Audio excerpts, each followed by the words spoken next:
Hello and welcome to Stuff About Energy Production. This podcast is brought to you by Kimray. You can visit us at kimray.com to see videos, quick tips, and other resources like this one. My name's Curtis. I'm here today with Jordan Moore. How are you, Jordan? Doing good. Glad to be here. Yeah, glad to have you. And producer Denny on the dials. So, Jordan, you are a product support technician. That's right. Is your title. Talking with customers every day. How's it going? How's life? Life's great. Haven't had you on in a while. Nope. We're wrapping up T-ball. I got two older boys who are in T-ball for the first time. Very nice. They're having a blast. Yeah. That's fun. Yeah, it's a lot of fun. Are you coaching? I help with the practices. Yeah. Okay. Yeah. Yeah. So kinda. Yeah. Man, that's happy days right Yeah. there. Enjoy it. My oldest is getting ready to graduate, so we're into the next phase, and I don't know, man. They're all fun phases, just different challenges. No, yeah, but I agree. it's making me reminisce and miss T-ball right now.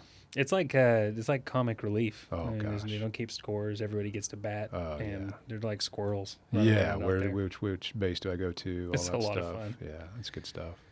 So we haven't done a video in a little while, but we're back. And so some of you may be watching this. If you're not, you can check us out on YouTube, and we'll be posting these on our YouTube channel as well. I want to point out that I am on brand today for the video. Red Kimray shirt. Your Kimray. I got my blue shirt on. Questionable today. color, Yeah. but we'll let it slide this round.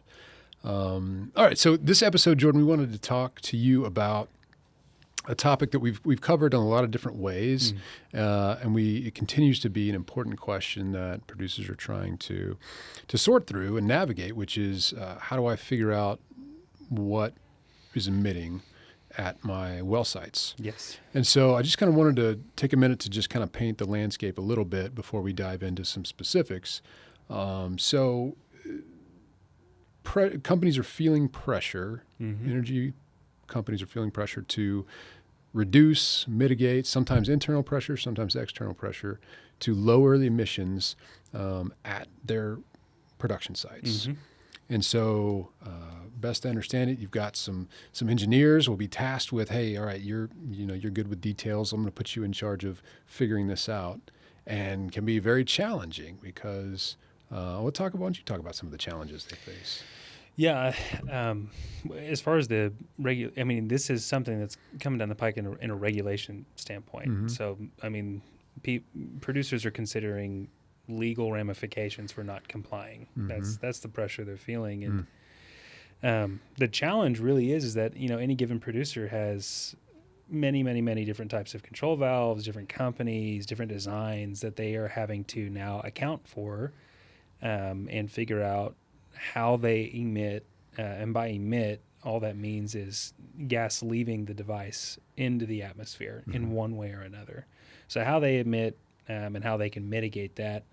And as you can imagine, dealing with dozens of different brands, if not, a couple of dozen, different companies doing different things, it can be really hard. Yeah, and they'll have acquired assets as well, right? Like Wellsites, they didn't initially produce, that now they're responsible for, legacy wells that they're now having to go in and find which products are which and which ones are emitting.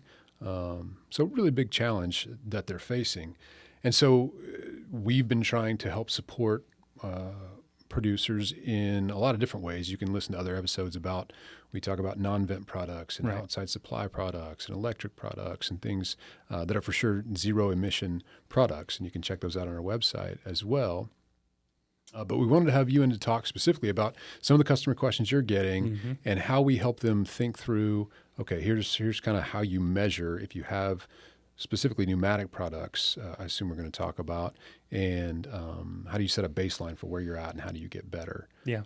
So I'll kick it over to you and just kind of customer situation. Yeah, one situation that in researching in preparation for this podcast, I think just kind of paints a really good picture of what the challenges are. We had a consultant come to us out of Alberta, Canada. He works for a company that all they do is help producers determine their emissions on their sites. And he's coming to us. He's got basically a huge Excel spreadsheet of Kimray products and he doesn't know anything about them. And he needs to know, hey, as far as the EPA is concerned, where do these products fall in line? You know, are they no bleed? Are they intermittent bleed? He's asking these kinds of questions. Mm-hmm. And so then it becomes our job to kind of help him along and not determine everything about every product, but to help him understand where we fall as Kimray's pneumatic products go. Now, this ends up being a relatively simple answer on our end because Kimray's devices are typically, they're really can be considered no bleed, or they should be considered no bleed because of their device. Or our design, the way that our valves are made is they can be considered intermittent venting. Right. So they kind of fall in their own little category. The new regulations coming in, or we're going to account for that type of design. But as it stands, Kimray pneumatic devices can be considered no bleed, and that's due to the design and the way that our pneumatic pilots work. So that intermittent vent, we'll just tackle that for just a second. That intermittent vent is because it only vents when the valve is actuating. Is that how you describe That's it? correct. Yeah. The way that we describe it is that there's no direct path from process to atmosphere. So there's always something blocking or moving or, I don't really know how to rerouting is the word I'm looking for. Okay. The gas one way or another, purposing it either to actuate the valve or then venting off gas off of a motor diaphragm in order to open a valve. But there's never a direct path from process gas to atmosphere. That would be the main difference between a bleeding type regulator or valve and our design. Okay. Which is intermittent vent. And are we specifically talking about high pressure control valves? Specifically regulators. Okay. This is where the plot kind of thickens a little bit. With high pressure control valves, they don't do anything unless they're told what to do by a pilot. So the pilot is where we have to consider. That's where our volume chart comes into play. Okay. Because each of those high pressure control valves have a certain volumetric capacity. That's what's being vented out of the controller when it is doing its thing. Okay, so on the regulator side, back pressure regulator, pressure reducing regulator, is there, when you're contacted about those, is there a way we can help them? I know a lot of it is they're trying to get some data and trying to measure what is being emitted. Is there any kind of guidelines we give them, can give producers around that? No, it depends on the questions that they're asking. Most of the time they ask for a venting rate, and that is just extremely, extremely difficult for us to provide because there's just a lot of variables that affect our regulators and affect the way that they vent. I mean, actuation frequency, the pressures that are on them. As you can imagine, 12 different back pressure regulators are in 12 different sets of, conditions. So what we tell them is we give them this volume chart. We kind of explained our design, where we land, and really just try to help them understand what the regulator does and how it does it, so that they can be informed in deciding for themselves how to calculate the emissions. And really, by and large, because of how our regulators vent, it's really much, much less than, say, like a bleeding device that's just connecting processed gas to the atmosphere. Okay, so you alluded to this, but we've got this actuator volume chart, and this is something that we share with producers when they're asking questions like this. So obviously you can see this on the video. We'll link to it in the show notes. But can you just briefly walk through what this helps them do? Yeah.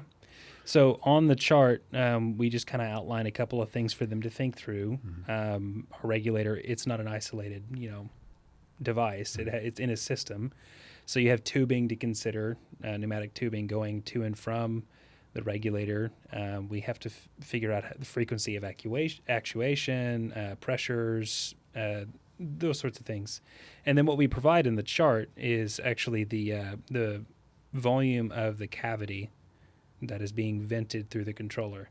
So either through a regulator, which is all one piece, but it still has a cavity that's being vented through the bonnet, or our dump valve, our pneumatic dump valves, our high pressure control valves, they all have this cavity that is either filled with gas to actuate the valve, or then that gas is vented through the breather plug in order to open the valve.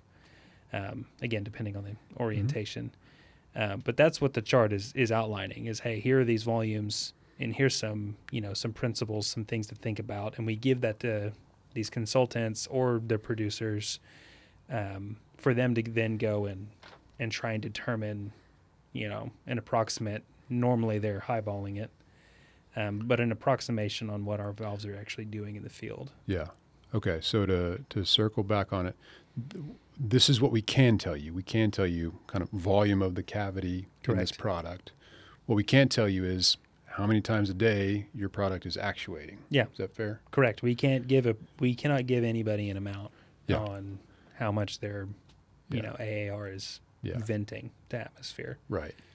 Has that been helpful? Does that answer questions generally? Does that give them at least a tool to use? Yeah. I mean, it kind of seems like we're putting it all on the customer, and we kind of are. But what we're doing is we're equipping customers. We're giving them the tools and the data that they need to be able to make informed decisions around emissions. Mm-hmm. And the reason it's really helpful is because not a whole lot of people are doing this. A lot of these consultants are just kind of like having to read through technical documentation themselves and figure all this stuff out. So for us to answer the phone, be willing to help them, and have tools already built out to help them concerning this topic of emissions has, in my experience, been received really well among our customer base.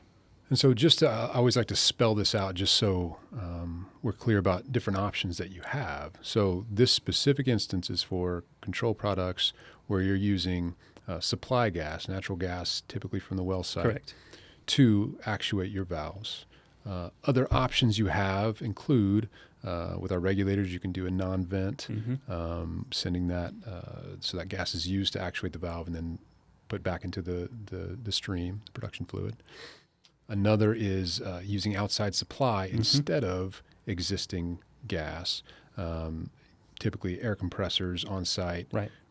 Routing that gas or that air to the valves in order to get them to actuate instead of using the existing natural gas there. So there are and of course electric options as well. Right. So this in this specific instance, those are the products that we're talking about. There are options, and a lot of companies are transitioning, trying to decide: do we go with compressed air? Do we go with electric products? This has been a helpful tool, though, for producers looking to get that baseline, understand where they're emitting, how much they're emitting, and best they can estimate based on those numbers.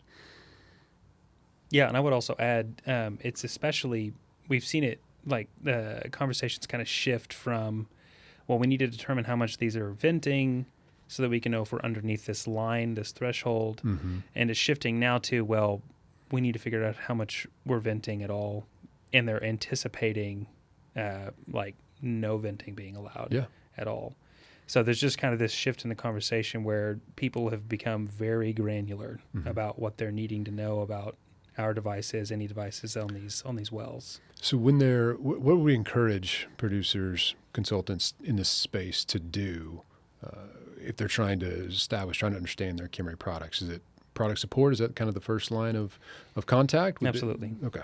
Yep. Product support. There's a team of guys here that are equipped to have these conversations, to equip people with the right tools, get the right data out there.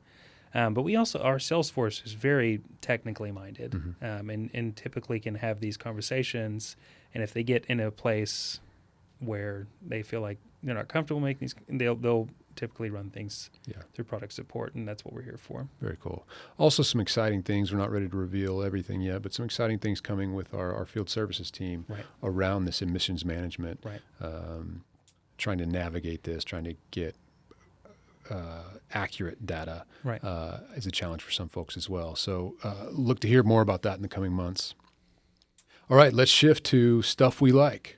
Okay, Jordan. So this segment of the podcast, suggest anything that you like, something you've consumed recently or enjoyed, an experience, a product. Could be work-related, energy, oil and gas-related. Could be completely outside of work. So what's something you like? I love movies. I really like movies. I'll just make a quick recommendation. My wife and I just watched this movie that was actually made in 2019, so I'm behind the curve here. Way behind. But it's pre-pandemic. Yes, Peanut Butter Falcon is the name of the movie. Seen it. Would highly recommend it. Very, very good movie.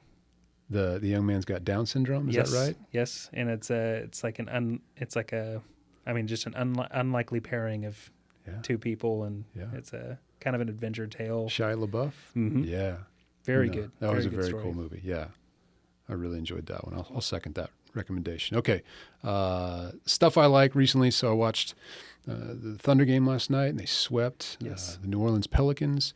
And so us being in Oklahoma City, it's our one pro sports team that we have in town. So big supporter of those guys. And it's just some pretty fun basketball. Some good basketball being played, high level.